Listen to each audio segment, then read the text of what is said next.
Hi, my name is Seth, and I'm the worship pastor here at FBC Medford. Today is Friday, September 8th. Welcome to today's FBC EConnect.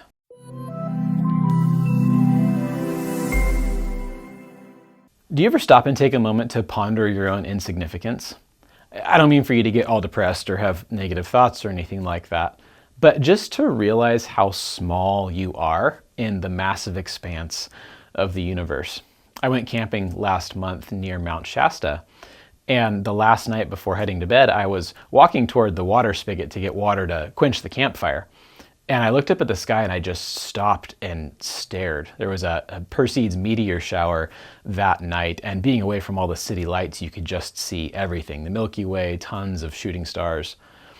Sometimes I think we forget just how many stars you can see without light pollution, city lights, and all of that.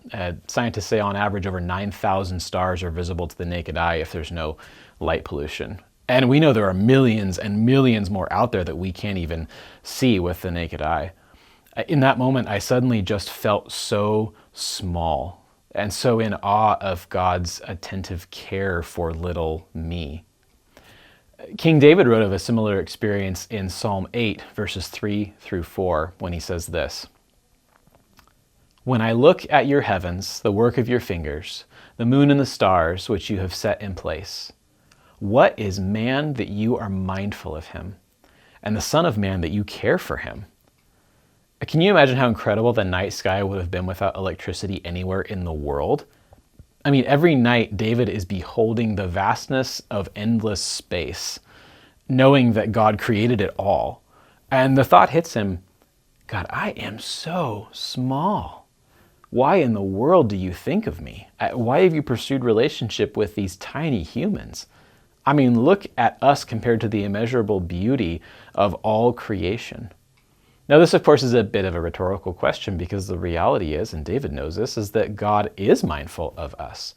So much so, we learn later on in us, we know, being post the cross, that he sent his only begotten Son to die in our place, that we may live eternally with God. That's how much he cares for us. The reality is God does not owe us anything, and we have not earned anything but our own punishment and death. And yet, out of all creation, God has chosen to show us the fullness of his love. The only proper response is thankful worship, just like David does in Psalm 8. And I hope to see you this Sunday as we do that very thing together, giving God all of our worship as we explore Psalm 8. I'll see you then.